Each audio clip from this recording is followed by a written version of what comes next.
Gusto mo rin bang magtanim? Subalit walang lupang tataniman? Itanim natin sa sako yan.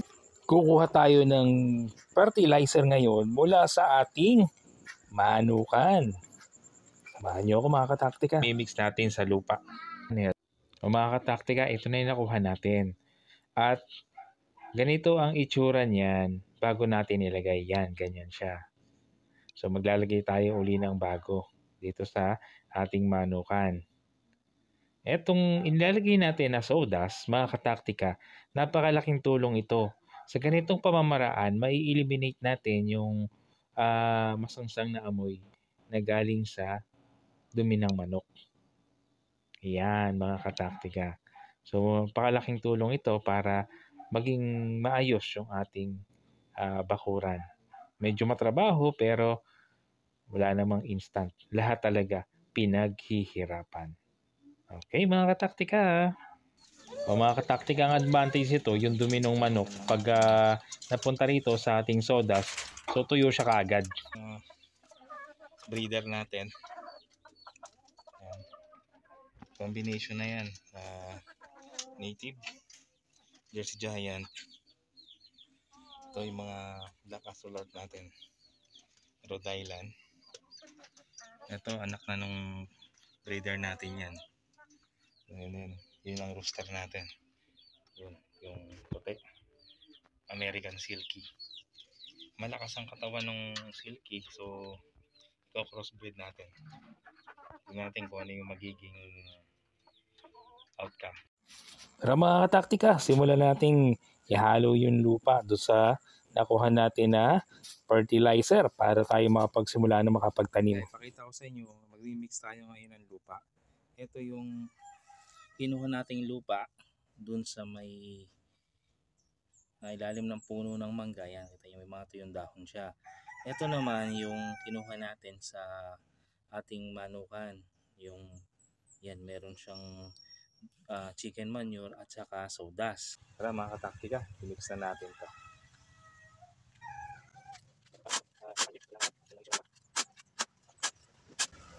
Kasi yung ginagawa natin sa paghahalaman ay concept na organic na paghahalaman.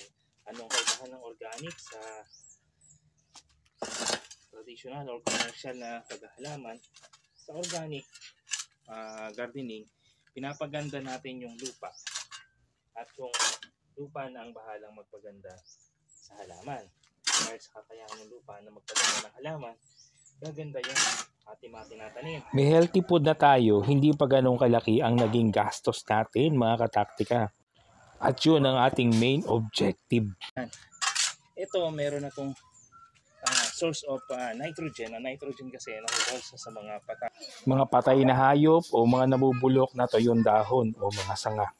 Hindi naman na-absorb kaagad ng ng halaman. So kailangan iproseso mo muna. So ayan. Mix natin. Pero meron ng rich of nitrogen yung ating compost. Yan.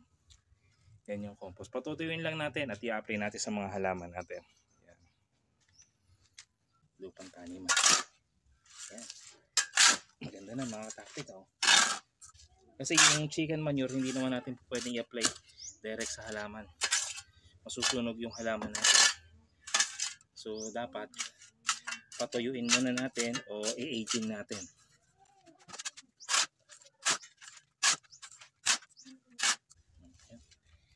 Okay mga taktika. Yan. Ang ating mixture. Yan. O diba? Tayo nyo mga kataktika, may nabuhay ng ganito. So ito nabubuhay sa mga matatabang lupa. Yan. So meron ng ganito, ibig sabihin, maganda na yung lupa natin. O mga kataktika, pwede na natin ito ilagay sa ating mga sako at yun ang gagawin nating taniman. Mga kataktika, at ito na yung ating mixture ng ating tataniman natin. So mabubuhay dito kahit anong halaman, pero katulad nga nasabi ko sa inyo, ito ay tataniman natin ng talbos ng kamote at saka kamatis pagsasamahin natin. So, hindi naman magagawa ng nutrients kasi ang kamatis pataas naman siya. And then, ang kamote gumagapang siya. Susubukan natin mga kataktika kung aside sa mga pagbigay sa atin ng mga talbos, yung kamote, kung maglalaman din mga kataktika.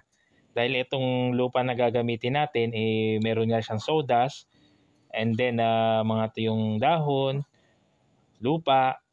Susubukan natin mga kataktika. Hopefully, maging successful itong pagtatanim natin dito ng talbos ng kamote at kamatis. Don't forget to like, share, and subscribe mga kataktika at pakipindot nyo na rin yung notification bell. Mga kataktika, ito na yung ating talbusan na nakalagay sa sako.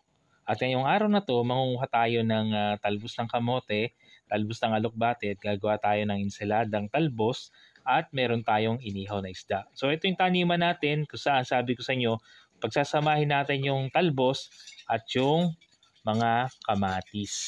Alam naman natin, talbos ng kamote, isa sa gulay na kailangan iserve sa pagkainan. So kukuha na tayo ng talbos ngayon. Ito yung isa nakakatuwa mga kataktika sa pag-aalaman, yung pagha-harvest. Sabi nga, kapag ka gusto, may paraan. Kaya kahit nasa sako, pwede tayong magtanim at makapag-harvest ng ating halaman.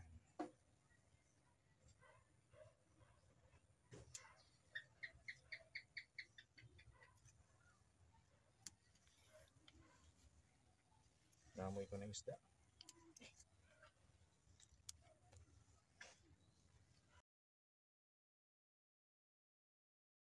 Ito na yung nakuha natin na talbos ng kamote at saka mga dahon.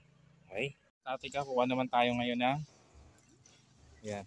talbos ng alokbate. Ilalagay din natin doon sa ating ensalada. Ito mga kataktika, talbos lang kukuhanin natin. Muli mga kataktika, isa na namang masustansya uling gulay, alokbate. Isasama natin sa ating ulam. Yung alokbate, nakuha natin. Mga kataktika, ito na ang pinali ng ating ensaladang talbos ng kamote at alokbate with inihaw na isda, pipino, mangga. Mga kataktika, ito na yung tilapia. Yan. Ihaw time na mga kataktika. So, 2 piraso. Yan. Saktong isang kainan.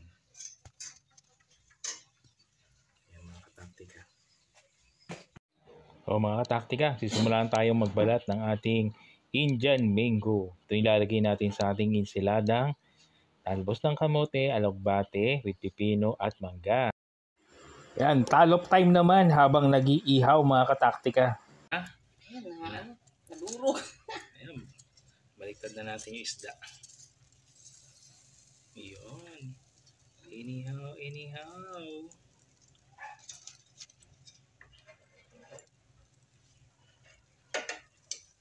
Sarap.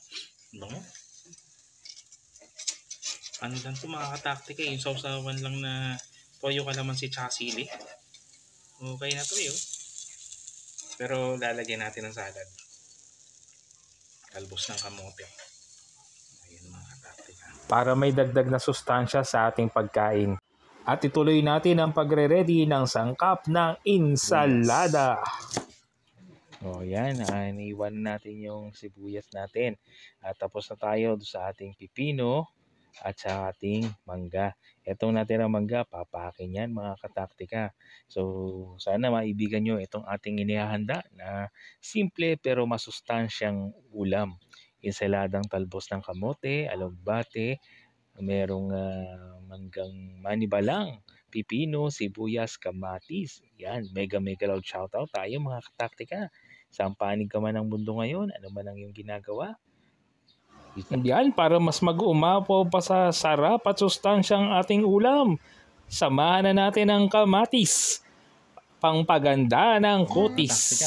Ito na yung sibuyas, kamatis, pipino, at saka yung manibalang na mangga. Andyan sa ilalim ito to. Andyan. Ayan, yung manggang manibalang. O yan. Okay. Ready na natin. Sibuyas, kamatis, manggang manibalang, pipino. Ito yung talbos ng alokbate, talbos ng kamote. Ayan mga kataktika. Ito, papake na yan. Okay. Yan. Ready na natin ito mga kataktika. Taktika, luto na itong ating inihaw na tilapia. Ayan pa, meron ng isda. Ang ating pang-ulam. Pipino, mango, tomato, onion. Yan. Alokbate and dahon talbos ng kamote. Mga kataktika, ito yung gagamitin natin na suka. So nilagyan natin siya ng paminta, asin, saka sugar. So nasa inyo na yon kung ano ang inyong panlasa. Ano ang inyong panimpla sa ganitong klase ng ulam. So depende yan. Kung ano ang inyong gusto, yun ang inyong sundin. So yun, basic. Nilagay natin paminta, suka. Then paghahalu-haluin lang natin mga kataktika para mag-absorb yung lasa. O mga kataktika, nagpakulo na tayo ng tubig para sa ating talbos ng kamote at alokbate. Blends lang ito mga kataktika. O ito na mga kataktika, itambog na natin, banlian natin itong ating talbos ng kamote at alokbate. O mga kataktika, halu-haluin lang ito ng konti-konti ah. Huwag nyong i-overcook. Pero kung gusto nyong overcook, nasa inyo na yan. Pero maganda kasi dito, malutong-lutong lang mga kataktika.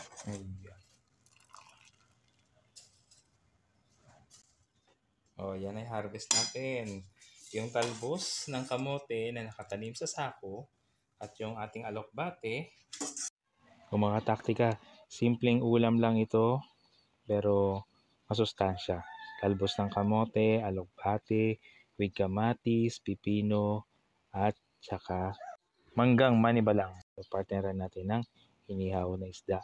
Simpleng ulam, masustansya, at masarap. Kasabihan niya, kapag may tiyaga, may nilaga. Ngayon, kapag may tiyaga, may ensalada ka, kataktika. So ito na yung talbos ng kamote, alokbate, at malunggay.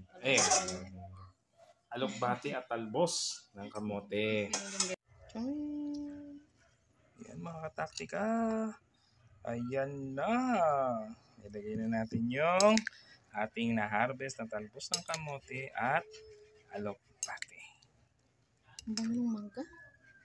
Ang kalaway talaga yung mangga. Makulay na ulam. O mga kataktika, sana'y naibigan nyo ang ating hinahandang recipe. Siguradong maibigan ito ng buong pamilya. Healthy, masustansya, pero simple lang. Ready to eat. Ready na.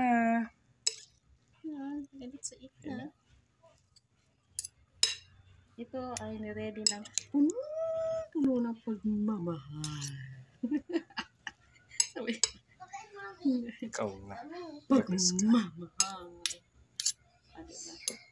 Sarap, gusto ni Carla to. Tika, at ready na yung ating insaladang talbos with inihaw na isda at kanin. Mga kataktika, kainan na! Don't forget to like, share, and subscribe mga kataktika.